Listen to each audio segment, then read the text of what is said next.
Vamos a entrar con el análisis. Nos acompaña para ello Martín Guerra, analista político, escritor, miembro de la organización Izquierda Socialista, nos acompaña desde Lima. Martín, muy buenas noches, ¿cómo estás? Muy buenas noches, Tatiana, qué gusto volver a encontrarnos. Igualmente, muchísimas gracias. Quiero comenzar este análisis por algo que nos acaba de decir Verónica, que sin duda es sintomático de la profunda crisis institucional, y te lo preguntaré además de gobernabilidad de este gobierno entrante, cuando aunque le queden solamente 5 meses, son 5 meses en los que hay que gobernar. Ella nos dice que los gobiernos provinciales, todos, han rechazado la vacancia y más de 1000 alcaldes locales.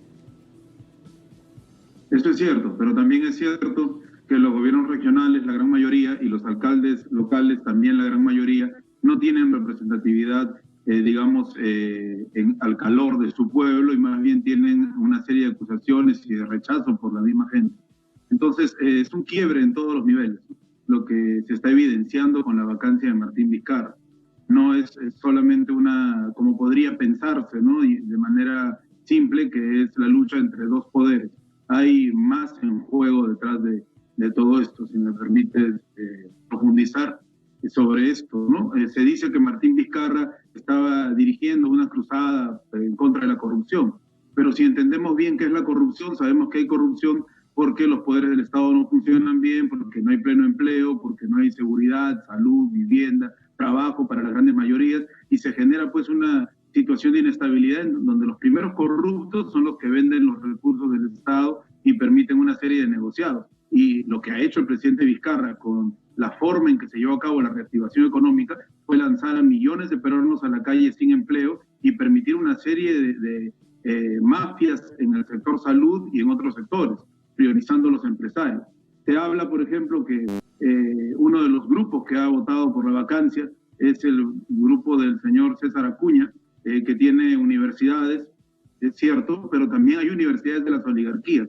Tatiana, esto es lo que está ocurriendo en el Perú, es un pleito entre dos sectores poderosos: la oligarquía tradicional de viejo cuño de los dueños del Perú, los empresarios ligados al capital transnacional, los dueños de las minas, etcétera, de las finanzas, y la nueva burguesía provinciana. Por eso es que se ve este choque muy fuerte. Si analizas quiénes votaron y fueron impulsando la vacancia desde la vacancia anterior, la moción de vacancia anterior, y estuvieron agitándolo en estos 2 meses, son los que representan a esos nuevos capitales provincianos. Lo que pasa es que se están peleando por repartir el pastel y el pueblo queda atrapado en el medio. Las grandes mayorías quedan atrapadas en el medio. Sí, y hablemos además de esas grandes mayorías, lo que significa para el pueblo peruano volver a una situación de estas en medio de la pandemia, con más de 30.000 personas fallecidas. Lo que esto implica para el pueblo peruano, precisamente desde esa perspectiva, Martín. Los fallecidos son muchísimo más. Ya estamos bordeando los 80.000, según algunas cifras, y según otras 100.000. Es una situación de permanente crisis, manipulada muy bien por los medios de comunicación. Solo para muestra, ¿no? Los medios de comunicación estuvieron sustentando durante las últimas semanas que, de darse la vacancia, Vizcarra podría ampararse en una medida jurídica o solicitar el apoyo del ejército. Y bueno, por más que incluso su presidente del Consejo de Ministros, Walter Martos, salió a decir que estaba en contra de la vacancia, en la práctica el ejército ha apoyado la vacancia, y la Federación o el Sindicato de los Empresarios en el Perú, la CONPIEP, sacó un documento, un pronunciamiento anoche, en donde de hecho aceptaban la vacancia. Entonces, lo que ha ocurrido aquí es sencillo. Vizcarra era el operador del neoliberalismo, pero sus propios actos de corrupción en plena crisis lo pusieron en bandeja. Y un gran sector de la población y otros sectores políticos han estado agitando que ya no se quieren más corruptos en el Perú. Entonces, lo que han hecho los poderes fácticos es liberarse de Vizcarra, es decir, el ejército y los empresarios, y colocar a Merino. Las pruebas al canto, ¿no? Han votado casi la totalidad del Congreso, con 19 en contra y 4 abstenciones, para que se dé la vacancia. Y muchos de los que han votado para la vacancia, días anteriores estaban en contra de la vacancia. ¿Qué se viene ahora entonces? Una nueva repartija de los recursos del Estado y un gabinete ministerial que debe representar a todos los interesados, la mayor parte de ellos con intenciones nada santas, en la administración del poder económico y político del Perú. La gente que está marchando en la calle, en su gran mayoría, no quiere ni a Vizcarra ni Merino. no quiere esta pugna aparente entre Ejecutivo y Legislativo, que solamente evidencia una pugna entre dos burguesías, la oligarquía de viejo cuño y los nuevos empresarios. Esa pugna que ha llevado a nuestro país y lo sigue llevando a la pobreza y a la miseria, la población ya no la soporta más. En apariencia puede ser que salen a luchar por Vizcarra. Lo que ha ocurrido es que nuestra población ya está harta de los cambios, los cierres de congresos, los cambios de presidentes, y que la situación económica siga exactamente igual o peor, porque con Reactiva Perú, para reinsertarnos en la economía de crisis sanitaria y laboral, lo único que se ha hecho es profundizar el neoliberalismo.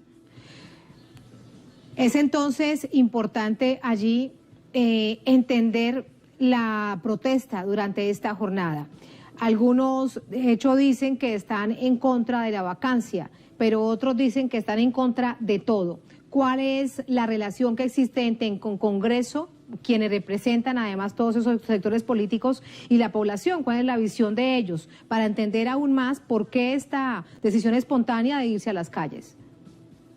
Claro, es obvio que la vacancia no ha cautivado las simpatías de la población en grandes sectores, pero no por defender exclusivamente a Martín Vizcarra. Hay algunos sectores que lo defienden, y me parece bien, pueden opinar todos los sectores lo que sientan, ¿no? y piensen, pero más que nada es el rechazo a este continuo cubileteo, ahora que se vienen las elecciones con intereses también electorales, y a estas tranzas que se hacen lamentablemente a espaldas de nuestro pueblo. Entonces la gente ha salido a manifestarse sobre todo por eso, pero la consigna mayoritaria, que puede parecer caótica o puede parecer un poco ideológica, si se quiere, es que se vayan todos, pero se comprende. Ya son 3 décadas de neoliberalismo puro y duro, y mucho tiempo antes que ya se había iniciado desde el gobierno de Morales Bermúdez. Sí. Entonces, en realidad, ya muchas generaciones han sufrido los embates de este modelo económico, y la gente ya no soporta más.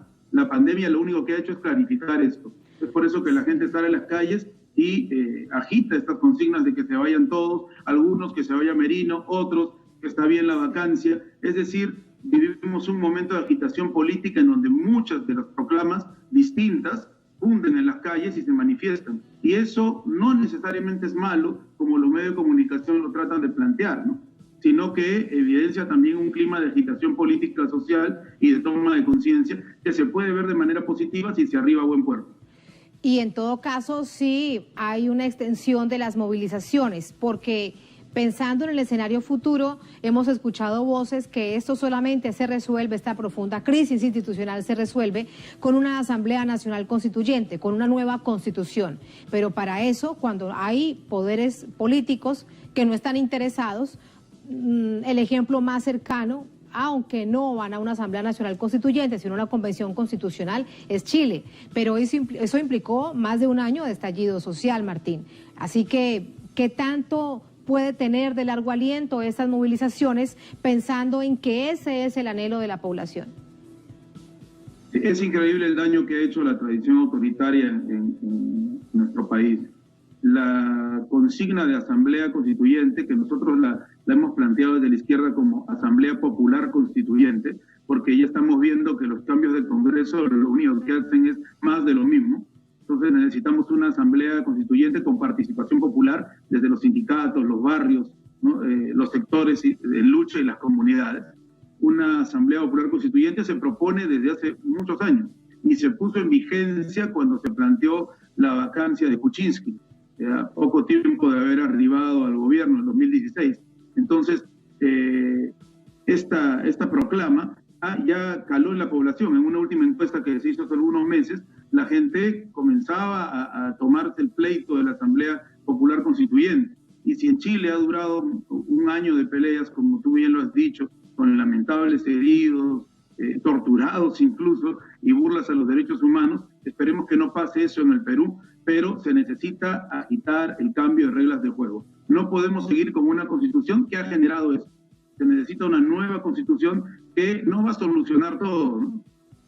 Los problemas son profundos y estructurales en el Perú, pero sí puede dar pie a generar mejores condiciones de vida, y por lo menos que seamos dueños de nuestros recursos y que haya soberanía para los recursos naturales del Perú, y no todo esté privatizado y concesionado y se estén peleando como si fueran dos familias de la mafia siciliana por apoderarse del pastel que significan los recursos de todos los peruanos, no de esas dos familias, no de la vieja oligarquía y de los nuevos ricos, sino de todos los peruanos.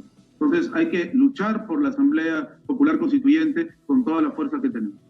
Por último, Martín, volvemos a la coyuntura. Usted nos hablaba de los militares, de la Fuerza Armada peruana. Preguntarle si la decisión que tomó anoche Martín Vizcarra de no ir a una instancia judicial o el tribunal, por ejemplo, constitucional, sino retirarse, hacerse a un lado y que todo continuara, obedecía a que él sentía que ya no tenía apoyos institucionales. Yo creo que sí. Las pruebas de corrupción de Martín Vizcarra son clarísimas y sabemos que la gente está muy sensible en pandemia. Tenemos presidentes corruptos para regalar, ¿no? Todos los anteriores han sido judicializados, presos, etcétera. Pero en pandemia la cosa se ha clarificado aún más y, bueno, Vizcarra paga los platos rotos de sus propios actos, ¿no? Entonces yo creo que ahí se ha conversado algún tema judicial y pienso, por los análisis que se hacen, que el Ejército y la CONFIEP hasta el momento han preferido blindar el cambio con Merino, que digamos no está cuestionado de la manera que está cuestionado Vizcarra, para poder conducir los intereses neoliberales hasta las elecciones de abril. Son pocos meses, ¿no? Pero todo depende, aquí el factor personal sí importa, de si Merino puede de alguna manera articular tantos intereses en conflicto. Él va a necesitar para sus intereses y lo que representa, un gabinete pluripartidista, ¿no? Se ha querido copiar un poco el mismo escenario del 2000 con Valentín Paniagua, también del partido de Merino, que hizo la transición de Fujimori a las nuevas elecciones, ¿no? Entonces, Acción Popular gobierna por cuarta vez y cada vez que ha gobernado ha sido para generar, sobre todo los dos primeros gobiernos con Belaúnde, condiciones nefastas para nuestro pueblo, ¿no?